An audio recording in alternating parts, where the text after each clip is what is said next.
Guys నా పేరు Maitra Venkata my channel ప్రకారం మన ఛానల్ సబ్స్క్రైబ్ చేసుకోకపోతే ఇప్పుడే సబ్స్క్రైబ్ చేసుకోండి. పక్కనే ఉన్న బెల్ ఐకాన్ క్లిక్ చేసి ఆల్లో పెట్టుకోండి. నా ఫర్దర్ డేస్ మిస్ అవ్వకుండా చూడొచ్చు. చాలా మంది చూస్తున్నారు కానీ సబ్స్క్రైబ్ చేసుకోవట్లేదు. So please try to subscribe click the bell icon also. Last year డిసెంబర్లో ఈ మంచు ఫ్యామిలీ మధ్య జరిగిన ఇష్యూస్ కోసం మనకందరికీ తెలిసిందే. అది చాలా అంటే చాలా పెద్ద ఇష్యూ అయింది. చాలా రోజుల పాటు కొనసాగింది. మధ్యలో మోహన్ బాబు గారు మైక్ తీసుకొని ఒకరిని కొట్టేయడం జరిగింది. ఇలాగా చాలా ఇన్సిడెంట్స్ అయితే జరిగాయి. అండ్ ఓవరాల్‌గా ఆ ఇష్యూ అనేది అప్పటికి కొంచెం సద్దుమణిగినట్టే అనిపించింది. అంటే అట్‌లీస్ట్ మేబీ ఇష్యూ అనేది కేసులు, కోర్టులు అక్కడి వరకు వెళ్ళింది కాబట్టి మేబీ ఇంక దీని గురించి బయట పెద్ద ఇష్యూ అయితే అవ్వదు అనైతే అందరూ అనుకున్నారు. బట్ మళ్ళీ వాళ్ళ కాంట్రోవర్సీ అనేది స్టార్ట్ అయింది. సో, మంచు మనోజ్ గారు ఇవాళ ఒక ప్రెస్ మీట్ అయితే పెట్టారనమాట. ఆ ప్రెస్ మీట్‌లో ఆయన మళ్ళీ కొన్ని విషయాలైతే తెలియజేశారు. సో, దాని ద్వారా మళ్ళీ ఈ ఇష్యూ అనేది స్టార్ట్ అయింది. మరి చూడాలి దీనికి మంచు విష్ణు గారు గాని, లేదంటే మోహన్ బాబు గారు గాని ఏమని రెస్పాండ్ అవుతారో, అసలు రెస్పాండ్ అవుతారా లేదా ఇవన్నీ కూడా చూడాల్సుంది. సో, బేసిక్‌గా ఈ ఇష్యూ దేనికోసం అంటే మంచు మనోజ్ గారు మళ్ళీ మంచు విష్ణు గారి మీద ఒక కేస్ అయితే ఫైల్ చేయడం జరిగింది. ఏమనంటే వాళ్ళ కారు పోయిందని చెప్పి. కారు దొంగతనం చేశారని చెప్పి. సో, ఇదంతా కూడా ఎప్పుడు జరిగిందని ఆయన చెప్తున్నారంటే, వాళ్ళ పాప పుట్టినరోజు కోసం అని చెప్పి సెలబ్రేషన్స్ కోసం జైపూర్ ఎళ్లారు. అండ్ అలా వెళ్ళినప్పుడే ఈ ఇంటి మీద దాడి చేయడం, అండ్ నార్సింగ్‌లో వీళ్ళ ఆఫీస్‌లో ఏదైతే కార్ ఉందో, ఆ కార్‌ని డూప్లికేట్ కీతో పట్టుకెళ్ళిపోవడం, అంటే దొంగతనం చేయడం, ఇవన్నీ కూడా చేశారు. అంతేకాదు చాలా వరకు సామాన్లు కూడా ధ్వంసం చేశారు. ఇవన్నీ కూడా కావాలని చేశారు. అంటే ఆయన ఊర్లో ఉండరు. జైపూర్ ఎళ్తున్నారని తెలిసి కావాలని ఇదంతా కూడా చేశారు. ఆ టైంలో అయితే ఈజీగా దొరుకుతారనే ఉద్దేశంలో ఈ డ్యామేజ్ అంతా చేసేయొచ్చు అనే ఉద్దేశంలో ఆయన ఇదంతా కూడా చేశారు. దగ్గరుండి చేయించారనైతే మనోజ్ గారు చెప్తున్నారు. అండ్ అలా చేయడానికి రీజన్ ఏంటంటే బేసిక్‌గా అప్పుడు ఏదైతే ఇష్యూ జరిగిందో డిసెంబర్‌లో, ఆ ఇష్యూ తర్వాత ఇంకా మనోజ్ గారు ఏంటంటే, సరే ఇంకా డైరెక్ట్‌గా మన వర్క్‌లోనే పోటీ పడదాం. వర్క్‌లోనే ఛాలెంజ్ చేసుకుందాం. ఒకరికొకరు ఎదురు పడదాం. అక్కడ గెలుపోటములనేవి అక్కడే చూసుకుందాం అన్నట్టుగా ఈ ఏప్రిల్ 28న కన్నప్ప సినిమా రిలీజ్ అవ్వాల్సుంది. అదే టైంకి భైరవం సినిమాని కూడా రిలీజ్ చేస్తున్నట్టుగా అనౌన్స్‌మెంట్ అయితే ఇచ్చారు కదా! సో, ఆ భైరవం సినిమా అనేది రిలీజ్ చేస్తున్నామని తెలియగానే ఇంకా మంచు విష్ణు గారు భయపడి కన్నప్ప సినిమానైతే పోస్ట్‌పోన్ చేసుకొని ఆహ్, వేరే డేట్‌కైతే యూనో మార్చేసుకున్నారు. ఇప్పుడు ఆ వేరే డేట్ జూన్ 27 యాక్చువల్‌గా. సో, 2 నెలల పాటు పోస్ట్‌పోన్ అయింది. సో, ఇప్పుడు ప్రస్తుతానికైతే వాళ్ళంతా కూడా యూపీలో ఉన్నారు. ఎందుకంటే యోగి ఆదిత్యనాథ్ గారిని కలిసి ఒక ఇన్విటేషన్ కైండ్ ఆఫ్ ఒక లెటర్ లాంటిది ఇచ్చి, ఈ కన్నప్ప సినిమా గురించి చెప్పడానికి వెళ్లారనమాట అక్కడికి. ఆల్రెడీ దానికి సంబంధించిన ఫోటోస్ కూడా బయటకొచ్చాయనమాట. సో, ఆ టైంలోనే రిలీజ్ డేట్ కూడా ఆల్‌మోస్ట్ కన్ఫర్మ్ అయింది. జూన్ 27వ తారీఖున సినిమా రిలీజ్ అవ్వబోతుందని. సో, అదంతా కూడా ఎందుకంటే ఇంక భైరవం సినిమా వస్తుంది. దానికి భయపడే ఈ సినిమాని పోస్ట్‌పోన్ చేసుకొని ఆయన వేరే డేట్‌కి మార్చుకున్నారని చెప్తున్నారు. సో, అలాగ మార్చుకోవాల్సొచ్చింది. సో, ఆ ఫ్రస్ట్రేషన్ ఏదైతే ఉందో అది మంచు విష్ణు గారిలో ఎక్కువైపోయింది. సో, అందుకనే రివెంజ్ తీర్చుకోవడానికి ఈ అటాక్ అనేది చేశారు. ఇప్పుడు నేను మా ఇంటికెళ్దామన్నా కూడా అవ్వట్లేదు. అంటే నేను మా ఇంటికెళ్ళడానికి ఆర్డర్ కావాలంటున్నారు. హైకోర్ట్ ఇచ్చిన ఆర్డర్‌ని వాళ్ళు పట్టించుకోవట్లేదు. అండ్ కమిషనర్ గారు ఏదైతే చెప్పారో దాన్ని కూడా పట్టించుకోవట్లేదు. దాన్ని కూడా చాలా సార్లు మీరారు. అండ్ ఆ తర్వాత ఆ ఇంట్లో చాలామంది రౌడీలున్నారు ప్రస్తుతానికి. ఒక 20, 25 మంది రౌడీల దాకా ఉన్నారు. అండ్ ఒక 3 పెట్స్ ఉన్నాయి. ఆ 3 పెట్స్‌ని వాళ్ళు ఎలా చూసుకుంటున్నారో ఏం అర్థం కావట్లేదు. వాటికి నీళ్లు పెడుతున్నారా? లేదా? వాటిని మేము పిల్లల్లా చూసుకుంటాం. వాటి పరిస్థితి ఏంటో మాకు అర్థం కావట్లేదు. వాటినైనా తెచ్చివ్వండి అంటుంటే అది చేయట్లేదు. పోనీ డ్రోన్ పంపిస్తాను చూడండి అంటే, అబ్బాయి అలా పంపకూడదంటున్నారు. హైకోర్ట్ ఇచ్చిన ఆర్డర్‌ని గాని దేన్ని కూడా పట్టించుకోవట్లేదు. మోహన్ బాబు గారు చెప్పాలి. మోహన్ బాబు గారు చెప్తేనే మేము వెళ్ళనిస్తాము. మీ ఇంట్లోకి మీరు వెళ్ళడానికి మీకు ఒక ఆర్డర్ కావాల్సి ఉంటుంది. ఇలా చెప్తున్నారు. పోలీసులు కూడా కంప్లీట్‌గా ఇంక వాళ్ళ వైపే ఉంటున్నారు. అసలు ఇదెక్కడి న్యాయస్థానం, ఇదెక్కడ న్యాయం అన్నట్టుగా ఆయనైతే మాట్లాడుతున్నారనమాట. బట్ ఒకటైతే వాస్తవం. అదేంటంటే ఇంక పోలీసులు కూడా ఇంకా చేయగలిగేది ఏముంది? వాళ్ళకి కొన్ని ప్రెషర్స్ ఉంటాయి కాబట్టి ఇంక ఆబ్వియస్‌లీ అలాగే ఉంటది. ఏదంటే ఇది ఒక ఫ్యామిలీ ఇష్యూ. ఆ ఫ్యామిలీ ఇష్యూ ఇలాగా స్టేట్ ఇష్యూగా మారిపోయింది. అండ్ ఇదంతా ఎందుకు చేస్తున్నారు అని అడిగితే దానికి మనోజ్ గారు చెబుతున్న మాట ఏంటి అంటే, నా జుట్టు విష్ణు చేతికి ఇవ్వాలి అని. విష్ణు అలా అడిగాడు. వాడి జుట్టు నాకు కావాలి అని అంటే, ఇక సరే ఇస్తానని చెప్పి అలా మాట ఇచ్చారు. అందుకోసం అని చెప్పి ఇప్పుడు ఇదంతా కూడా చేస్తున్నారు. నేనేమో అలా ఉండకపోయేసరికి ఇప్పుడు ఇయన్నీ ఇష్యూస్ అయితే జరుగుతున్నాయని చెప్పి ఆయనైతే చెప్తున్నారనమాట. బేసిక్‌గా ఆయన చెప్తుంది ఏంటంటే, నేను వీళ్ళ కోసం ఎంతో పని చేశాను. నేను గ్రాఫిక్స్ నేర్చుకుంటే విష్ణు కంపెనీ పెట్టుకున్నాడు. మా నాన్న థియేటర్ పెట్టుకుంటే విష్ణు సమోసాలు అమ్ముకున్నాడని చెప్పి కొంచెం సర్కాస్టిక్‌గా కూడా మాట్లాడారు. ఇవన్నీ జరిగాయి. సో, చాలా విషయాలు చెప్పారు. అంటే ఆయన వాళ్ళ కోసం ఎన్నో సార్లు ఫ్రీగా పనిచేశారు. ఒక్క రూపాయి కూడా తీసుకోలేదని ఇంతకుముందు చెప్పారాయన. ఇప్పుడు మళ్ళీ అదే రిపీట్ చేశారు. అండ్ ప్రస్తుతానికైతే ఆయన ఇంట్లోకి ఎళ్ళనివ్వట్లేదు అనేది మాత్రమే ఆయన చెబుతున్న పాయింట్. అందుకే మోహన్ బాబు గారి ఇంటి ముందు ధర్నా చేశారు. సో, మోహన్ బాబు గారి ఇంటి ముందు ధర్నా చేయడానికి ఇవాళే చూజ్ చేసుకోవడానికి కారణం ఏంటనేది అర్థం కావట్లేదు. కొంతమంది చెప్తున్న ఒపీనియన్ ఏంటంటే, ఇవాళ మోహన్ బాబు గారు ఇంటి దగ్గర ఉండరు. విష్ణు కూడా ఇక్కడ ఉండడం అని తెలిసి వాళ్ళిద్దరూ యూపీకి వెళ్తున్నారని తెలిసే ఇంటెన్షనల్గా ఇవాళ వచ్చి ఆయన గొడవ చేస్తున్నారు అంటున్నారు. ఇంటెన్షనల్గా ఇవాళ ప్రెస్ మీట్ పెట్టింది కూడా అందుకే అంటున్నారు. సో కొంతమంది ఒపీనియన్ అలా ఉంది. ఇంకొంతమంది ఏంటంటే ఈయన మీద ఏదైతే పాజిటివ్ సాఫ్ట్ కార్నర్ ఉందో ఆ సాఫ్ట్ కార్నర్ ఉపయోగించి వాళ్ళందరినీ కూడా బ్యాడ్ చేసే ప్రయత్నం చేస్తున్నారు అనేది ఇంకొంతమంది ఒపీనియన్. బట్ ఇంకొంతమంది చెప్తున్నది ఏంటి అంటే బేసిక్గా ఇందులో మొత్తం ఎక్కడ చూసినా కూడా విష్ణు గారు తప్పే కనబడుతుంది. ఆయన ఇంటెన్షనల్గా ఇవన్నీ కూడా చేస్తున్నాడు. ఏజ్లో పెద్దోడు, ఆఫ్ కోర్స్ మనోజ్ గారి కంటే 4 ఏళ్ళు పెద్ద. సో ఆ పెద్దోడు చిన్నోడిని డామినేట్ చేయాలనుకుంటున్నాడు. బట్ చిన్నోడు పెద్దోడు మాట వినట్లేదు, కుండి తన్నీసి వెళ్ళిపోతున్నాడు. సో అందుకని పెద్దోడికి కోపం వచ్చింది. ఇక అందుకోసం ఇదంతా కూడా జరుగుతోంది అనేది ఇంకొంతమంది ఒపీనియన్. అంటే అలాగా ఆడియన్స్ ఎప్పుడు కూడా రెండు వైపులా ఉంటున్నారు. బట్ ఇనీషియల్గా అయితే మాత్రం మొత్తం అందరూ కూడా మోహన్ బాబు గారిది విష్ణు గారిది తప్పు అన్నారు కానీ బట్ మళ్ళీ మొదలయ్యేసరికి కొంతమందికి ఏంటంటే రెండు వైపులా ఒపీనియన్స్ ఉంటాయి.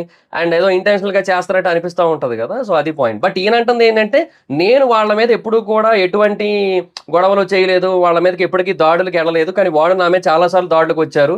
అంతెందుకు వాళ్ళు నా ఇంటి మీద దాడి చేసిన సీసీటీవీ ఫుటేజ్ ఏదైతే ఉందో దాన్ని ఇప్పటికొచ్చి రిలీజ్ చేయట్లేదు. వాళ్ళు కనుక సీసీటీవీ ఫుటేజ్ రిలీజ్ చేస్తే నేను సగం గుండు కొట్టించుకొని తిరుగుతా అన్నారు ఆయన. బట్ అలా చేయరని చెప్పి ఆయన చాలా కాన్ఫిడెంట్గా చెప్తున్నారు. సో వాళ్ళకి వ్యతిరేకంగా అన్ని ఆధారాలు ఉన్నాయి. బట్ వాళ్ళైతే చాలా సేఫ్గా హ్యాపీగా ఉన్నారు. వాళ్ళ మీద ఎలాంటి కేసులు ఫైల్ చేయట్లేదు. నేనేళ్ళు అడుగుతున్నా ఎఫ్ఐఆర్ ఫైల్ చేయట్లేదు. మా సెక్యూరిటీ గార్డ్స్ మీద దాడి చేశారు, వాళ్ళ ద్వారా అయినా సరే కేసు పెట్టండి అంటే దానికి ఎఫ్ఐఆర్ నమోదు చేయట్లేదు, జస్ట్ నోట్ చేసుకున్నారు అంతే. సో ఎక్కడా కూడా మాకైతే న్యాయం జరగట్లేదు అనేది ఇంకా మనోజ్ గారి పాయింట్ ఆఫ్ వ్యూ. సో అది ఇంకా మరి విష్ణు గారు ఏం చెప్తారు ఏంటి అనేది ఇంకా we have to wait and watch అనమాట.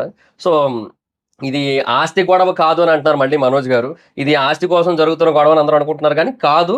ఇది బేసిక్గా విద్యార్థుల దగ్గర మొదలైంది. వాళ్ళ భవిష్యత్తు కోసం ఇదంతా కూడా బేసిక్గా అక్కడ విష్ణు గారు చాలా తప్పులు చేస్తున్నారు. ఆ తప్పులన్నింటినీ కూడా ఈయన పాయింట్అవుట్ చేశారు, ఈయన బయట పెట్టారు.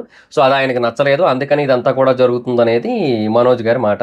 మరి దాంట్లో ఎంతవరకు వాస్తవం అనేది ఇంకా కాలమే నిర్ణయించాలి. ఎందుకంటే ప్రస్తుతానికి ఎవరికి ఒక 100% క్లారిటీ అయితే లేదబ్బా. ఈవెన్ మంచు విష్ణు గారు ఆ జనరేటర్లో షుగర్ పోయించడం ఇవన్నీ కూడా జరిగాయి, ఇవన్నీ కూడా చూసాం మనం ఆల్రెడీ. బట్ ఎగ్జాక్ట్గా ఆయన ఇంటెన్షన్స్ ఇదే అని అయితే మనం చెప్పలేము. సో అది పాయింట్ అనమాట. మేబీ వాళ్ళకి తెలుస్తూ ఉండొచ్చు. బట్ ఏమో మరి కొంతమంది అప్పట్లో ఏంటంటే మనోజ్ గారి సైడ్ కూడా మిస్టేక్ ఉండుండొచ్చు అనే కైండ్ ఆఫ్ ఒపీనియన్ ఎక్స్ప్రెస్ చేశారు. అంటే ఇక వాళ్ళ వైఫ్ మేబీ ఏమైనా అలా ఎక్కించి ఉండొచ్చేమో అనే కైండ్ ఆఫ్ ఒపీనియన్స్ కూడా వస్తాయి కదా. ఎందుకంటే అంటే కొన్నాళ్ళ క్రితమే పెళ్ళయింది అండ్ ఆ తర్వాత ఇమీడియట్గా గొడవలన్నీ కూడా స్టార్ట్ అవ్వడం, ఆబ్వియస్లీ దాన్ని బట్టి కొంత మిక్స్డ్ ఒపీనియన్స్ వస్తాయి కదా. అదే జరిగింది. మనోజ్ గారు ఏమన్నారంటే మా అమ్మకి నాన్నకి ఈ వయసులో ఇవన్నీ కూడా అవసరమా, ఈ కైండ్ ఆఫ్ టెన్షన్స్ ఇవన్నీ కూడా విష్ణు వచ్చి మాట్లాడితే అయిపోద్ది కదా, పెద్ద మనుషులు కూర్చోబెట్టి మాట్లాడించడం ఇవన్నీ చేస్తున్నాడు, అది కాదు, నాకంటే 4 ఏళ్ళు పెద్దోడే కదా, ఆలోచించి వచ్చి మాట్లాడితే అయిపోద్ది కదా, ఎందుకు మాట్లాడట్లేదు, వచ్చి మాట్లాడని చెప్పి మనోజ్ గారు మాట్లాడుతున్నారు. సో అది మరి పరిస్థితి. సో విష్ణు గారు మాట్లాడతారా అంటే మాట్లాడరనే అనుకుంటున్నాను నేనైతే. అంటే ఏమో ఆయనకేంటంటే కొంచెం ఏమంటారో ఆ డామినేటింగ్ థింగ్ అనేది ఉంటుంది.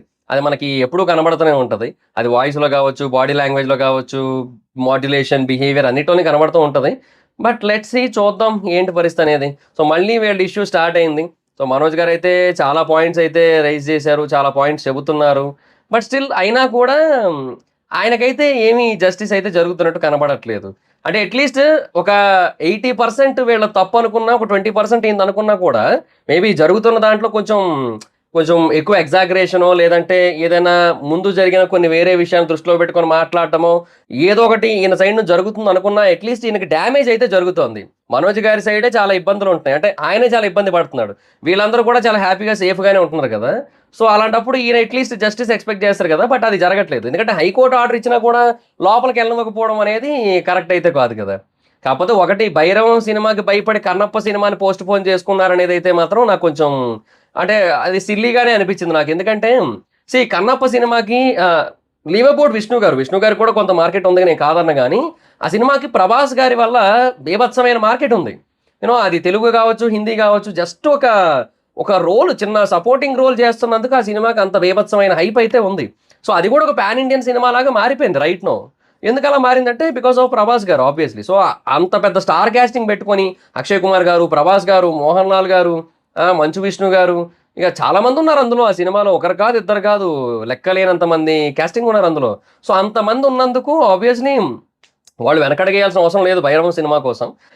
వాళ్ళు ఆల్రెడీ చెప్పారు, మనోజ్ గారు విష్ణు గారు ఒక పోస్ట్ అయితే పెట్టారు. ఒక సీన్ వీఎఫ్ఎక్స్ వర్క్ అనేది కొంచెం ఎక్కువ జరగాల్సుంది. సో, దానికి ఇంకొన్ని వారాల టైం అయితే కావాలి. సో, అందుకే పోస్ట్‌పోన్ చేస్తున్నాం అని చెప్పారు. సో, ఆయన అన్నట్టుగానే మరి ఎక్కువ డిలే కాలే కదా! 2 నెలలే పోస్ట్‌పోన్ అయింది. ఏప్రిల్ 28 నుంచి జూన్ 27కెళ్ళింది. సో, ఆ లెక్క ప్రకారం అయితే ఆయన చెప్పిందే కరెక్ట్ అనిపిస్తుంది ఇక్కడ మనోజ్ గారు చెప్పిన దానికంటే. బట్ ఏమో మరి, అంటే ఇంకొకటి ఉండుండొచ్చు. ఏంటంటే, ఇప్పుడు నేను ఆల్రెడీ ఆ డేట్ అనౌన్స్ చేశా కదా! నా సినిమాతో పోటీకి అదే రోజు వద్దాం అనుకుంటాడా అనే కైండ్ ఆఫ్ థింగ్ ఉంటది గదా! సో, ఎంత వివేకం, ఎంత అనర్థం, ఎంత కుసంస్కారము. హ్మ్. ఆ కైండ్ ఆఫ్ ఫీలింగ్‌లో మేబీ ఏమైనా అలా చేసుండొచ్చేమో. బట్ స్టిల్ ఏదైనా ఒకటైతే వాస్తవం అబ్బా! ఈయన రైటా అని ప్రస్తుతానికి మనం ఏం చెప్పలేం. ఎందుకంటే మనకి ఎగ్జాక్ట్‌గా ఏమీ తెలీదు. ఎటొచ్చి నన్నడిగితే 'మోహన్ బాబు' గారు సఫర్ అవుతున్నారు అనవసరంగా అనిపిస్తుంది నాకు వీళ్ళిద్దరి మధ్య. వీళ్ళిద్దరి ఐడియాలజీస్‌తో ఉన్న ప్రాబ్లమ్స్‌లో 'మోహన్ బాబు' గారు సఫర్ అవుతున్నారేమో అనే కైండ్ ఆఫ్ ఫీలింగ్ అయితే వస్తుందన్నమాట ఓవరాల్‌గా. ఎందుకంటే ఆయన ఏజ్ చాలా ఎక్కువబ్బా. సో, ఈ ఏజ్‌లో ఆయన ప్రశాంతంగా ఉండలేని పరిస్థితి అయితే వచ్చింది డెఫినెట్‌గానే. సో, అదే నాకనిపిస్తున్న విషయం అయితే. సో, చూద్దాం మరి ఇంకా ఇది ఎంతవరకు ముందుకెళ్తదో ఏంటో మరి. సో, మీరేమనుకుంటున్నారు? ఎవరు రైట్ అని మీరనుకుంటున్నారు? నాకైతే ప్రస్తుతానికి క్లారిటీ లేదు. ఎవరు రైట్, ఎవరు రాంగ్ అని. 'మంచు మనోజ్' గారు చెబుతున్నారు. 'విష్ణు' గారు ఇంకా ప్రస్తుతానికి ఏం చెప్పలేదు గానీ, ఆయనకి డ్యామేజ్ ఎక్కువవుతుంది. 'మనోజ్' గారికే ఇబ్బందులు ఎక్కువుంటున్నాయి. ఇబ్బందులు ఎదురవుతున్నాయి ఈ సిట్యుయేషన్స్ కారణంగా. బట్ స్టిల్ మేబీ ఏదైనా జరిగుండొచ్చేమో వెనకాతల అనేది నా పాయింట్ అనమాట. సో, అది. అందుకే ఇద్దరిలో ఎవరు రైట్, ఎవరు రాంగ్ అని చెప్పలేకపోతున్నా ఎగ్జాక్ట్‌గా. బట్ మీకేమనిపిస్తుంది? మీకు ఎవరు రైట్ అనిపిస్తుంది? ఎవరు రాంగ్ అనిపిస్తుంది? కింద కామెంట్ సెక్షన్‌లో చెప్పండి. So, that's it guys. This the video. Video గనుక మీకు నచ్చినట్టయితే లైక్ చేయండి. వీడియో షేర్ చేయండి. ఇప్పుడు మన ఛానెల్‌ని సబ్స్క్రైబ్ చేసుకోకపోతే ఇప్పుడే సబ్స్క్రైబ్ చేసుకోండి. పక్కన బెల్ ఐకాన్ ఆల్‌లో పెట్టుకోండి. నా ఫర్దర్ వీడియోస్ మిస్ అవ్వకుండా చూడొచ్చు. చాలా మంది చూస్తున్నారు కానీ సబ్స్క్రైబ్ చేసుకోవట్లేదు. So, please try to subscribe, click the bell icon also. నా ఇన్‌స్టాగ్రామ్ ఐడీ ఎవరైనా మాత్రం ఎక్కడొచ్చి ఫాలో అవ్వచ్చు. Thank you so much. By. Have a nice next video. By. Hi friends, మీరు ఎప్పుడైనా సరే రూ. 5,000 ప్రొడక్ట్ రూ. 250కి రావడాన్ని గమనించారా? లేదు కదా! కానీ అమెజాన్, ఫ్లిప్‌కార్ట్ లాంటి కంపెనీస్ ఏం చేస్తూ ఉంటాయంటే కొన్ని గోల్డెన్ హవర్స్ టైమ్‌లో మెగా డీల్స్ ఇస్తూ ఉంటాయి. ఆ డీల్స్ టైమ్‌లో ఒక్కొక్క ప్రొడక్ట్ మీద 90% నుంచి 95% వరకు డిస్కౌంట్ అయితే ఉంటుంది. అయితే ఈ డీల్స్ కోసం మీరు కాన్స్టెంట్‌గా ఆ యాప్స్ చెక్ చేస్తూ ఉండలేరు కదా! కానీ మీకోసం నేను వాటన్నిటిని కూడా కాన్స్టెంట్‌గా చెక్ చేస్తూ ఉంటాను. అండ్ దాంట్లో ఎప్పుడు ఏ డీల్ పెట్టినా కూడా ఇమ్మీడియేట్‌గా మీకు ఆ ప్రొడక్ట్‌ని అయితే షేర్ చేస్తాను. మీరు ఇమ్మీడియేట్‌గా ఆ ప్రొడక్ట్‌ని పర్చేజ్ చేయొచ్చు దాని నుంచే. అండ్ అంతేకాదు కొన్ని ఎక్స్ట్రార్డినరీ ప్రొడక్ట్స్ ఉంటాయి. వాటిని మీరు బయట ఎక్కడ కూడా చూడరు. వాటి గురించి కూడా నేను మీకు షేర్ చేస్తాను. మీరు సింపుల్‌గా చేయాల్సింది ఒకటే, కింద డిస్క్రిప్షన్‌లో మన టెలిగ్రామ్ ఛానల్ లింక్, మన వాట్సాప్ ఛానల్ లింక్, మన ఇన్‌స్టా బ్రాడ్‌కాస్ట్ ఛానల్ లింక్ ఉంటాయి. వీటిలో మీరు ఏ యాప్ ఎక్కువగా వాడతారో ఆ యాప్‌కి సంబంధించిన లింక్ మీద క్లిక్ చేసి ఆ యాప్‌లో ఉన్న మన ఛానల్‌ని ఫాలో అవ్వండి. దాంట్లో రెగ్యులర్‌గా చాలా ప్రొడక్ట్స్ అయితే మీకు అప్డేట్ అవుతూ ఉంటాయి. అండ్ ఆ ప్రొడక్ట్స్‌లో మీకు ఏది నచ్చినట్టయితే దాన్ని మీరు కొనుగోలు చేయొచ్చు వెంటనే. సో, డిస్క్రిప్షన్‌లో లింక్స్ ఉన్నాయి. వెంటనే ఫాలో అవ్వండి.